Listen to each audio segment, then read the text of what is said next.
What's going on, YouTube here? So I didn't get a chance to, I'm out today, so I didn't get a chance to do a market watch investment video. Normally I'm trying to aim for 2 videos a day, and unfortunately I'm just out by the time I get home, and even if I was to record the video, I don't think I would have time to record and upload it for you guys and do all that jazz. So I'm actually at this place. It's really cool. It's a kids area. It has a walkway because next door is a gym. So it's like a walkway up here. There's like an arcade here, and there's like a little play area here. So like parents can go work out and the kids can go play. I thought that was really cool to do. Put my kids here today, and we're supposed to go to the zoo afterwards. We'll see what happens with time. But that's not what I'm going to talk about today in this video. What I want to talk about today in this video is something really odd that's been happening a lot lately. I've been watching a lot of YouTube videos about people, you know, doing their deck profiles with decks at top, and a lot of time I'm hearing people go, "Hey, yeah, nah, you know, 3 engage, that guy lent to me, 3 evenly, that guy lent to me," and there's a lot of lending in YuGiOh, which is kind of cool. And I had to ask myself a question. I'm like, would I lend my deck out to somebody? And that's the question I'm gonna ask you guys. Would you lend your deck to somebody?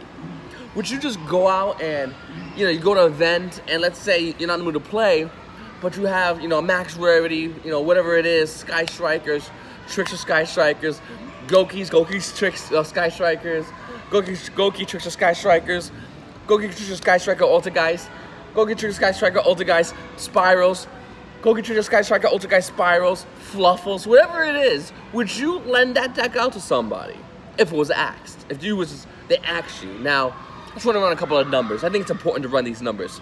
3 infinite permanents at $80 is about $240. 3 evenly matched at $60 is $108. So $108 plus $240, what is that? $420 so far for 6 cards. Wait, Ash Blossoms. You could really want to get those Ash Blossoms. So that's another $240. Oh, I forgot. We gotta add a deck onto this, I think, right? I think we need to add a deck.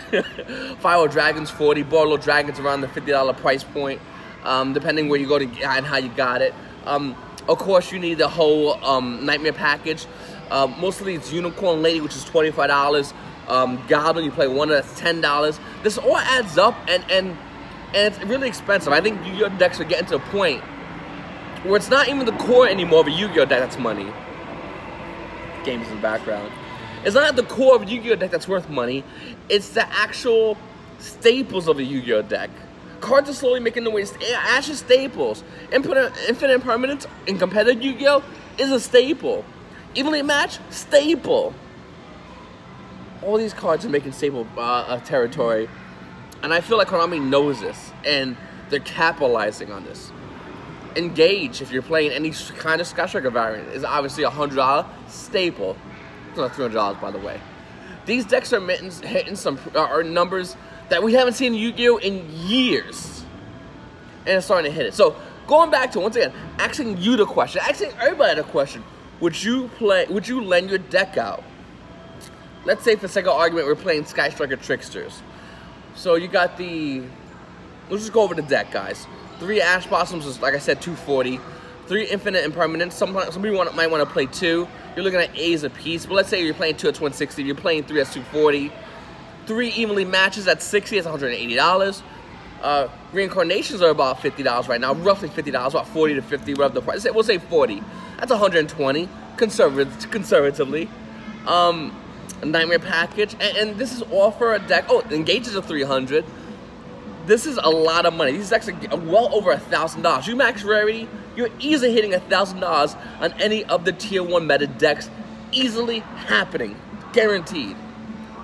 So would you? And it's a weird question, because personally speaking, I don't know if I would. I don't know if I can take over $1,000 deck, hand it to somebody, and go play 8 rounds. Hopefully you won't lose it. It's a weird question, and I think us Yu-Gi-Oh players have to sit back and ask each other: would you do that? Am I bad for not doing that? I don't think I am, and I don't think that. I think that this game's entering a weird place. Hopefully after Nationals, the prices of all these calm down. We get back to like $300-$400 tier 1 meta decks. But if that ain't happening, we're looking at around $1,000 decks. We're in the time of high-priced decks. We just left any meta deck can win format, and now we're entering into the $1,000 deck format. It's a lot of money you put into these decks, and a lot of money you put into this game in general. And I don't know. I don't think I would lend anyone my deck. I've had people ask me in the past week, 2 weeks. People I didn't even know. At YuGiOh readers that I met, or you know, people that one kid wanted me to mail him my deck, and he would mail it back. Okay, you know what? I'm on my MacBook Air right now. I just have a terabyte just added a terabyte hard drive. My MacBook Air was like a $1,000 laptop. Terabyte hard drive cost me a little about $700. I think for the terabyte, I may have, maybe it was $600 because I installed it myself. I'll send that to you too in case you need to type some stuff up. My social, and you're gonna need that.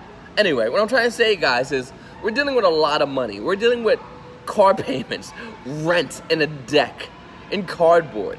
Some of these YuGiOh players are not gonna get that money back. By the way, they're gonna ride these decks until the value is obsolete. I mean, let's be honest. We know Engage is going 2-1. This is limit. It's gonna happen. We know that Evenly is getting a reprint and most likely gonna be hitting the ban list subsequently afterwards. This is fact to all of us.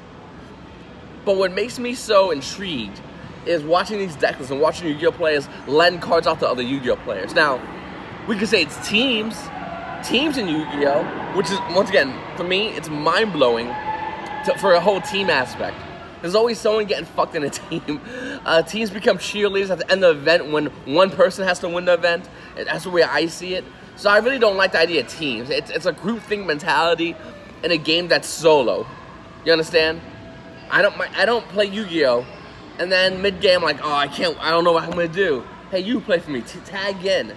You know, it's a weird mentality, and YuGiOh players kind of go about doing that. They kind of go about being teams, being groups. You go on YouTube, everybody's a fucking team on YouTube, and I hate it because it's me and my group and you and your group, and I just think it's so silly in a game where it's like, we're on a team, ready to play? I'm playing by myself.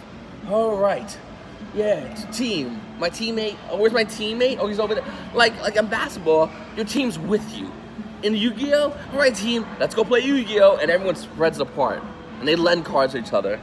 A lot of trust in teams as well, and I'm not the kind of guy to trust. I have very bad anxiety and trust issues, and I really don't like going around and lending $1,000 decks to people that I'm teamed with. We're the blue team. Let's go hang out with the blue team squad. Red team, fuck those. I don't understand it, and I don't like it, and I don't agree with it. There's no real prize at the end of the day. What, we're gonna win a deck box and a playmat? Team work. We're gonna win a card that goes for nothing in value, where previous cards before it, like, I don't know, Crush Card Virus actually had value. They're showing some cards having little to no value. Is that where we're really going with these days? You know, declining price support, declining enthusiasm about the price support of game consoles that are years old. You know, my kid has a chance to play for a game console. My son's 6. He has a chance to play for a game console that initially came out before he was born. But going back to the main topic of the video, guys, it's all about, would you lend your decks out to people? And my answer to you guys is simply 6. My answer to you guys is simply no. I don't think I would. My deck's $1,000, and if you come back with not my deck, we're gonna have problems. Or you get YuGiOh players that when they get to the deck, they do this with their cards. You know what I'm talking about? They have their hand and they cycle to shuffle their cards. Bend. Oh, whatever, ain't my cards. And then you know what I'm talking about?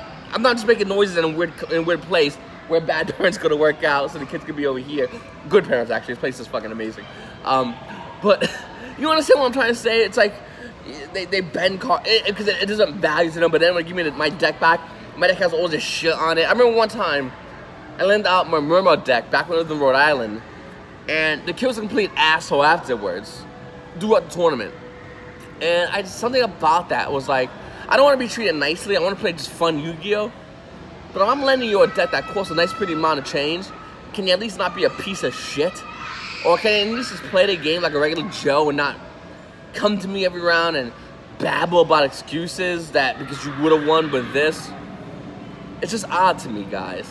And ask this question on my Twitter. I'll probably ask in the YuGiOh Marco Watch Facebook group. If you guys aren't part of that, please check the links below. I'm gonna have my Instagram up soon, so you can join my Instagram.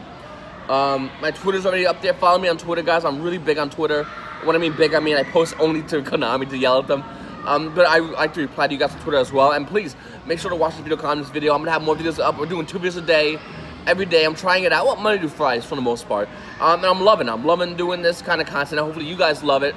As I get a little bit more serious into my YouTube channel and my YouTube content. And I'm hoping you guys can join in and hit the like button, and hit the subscribe button, and join me on this journey.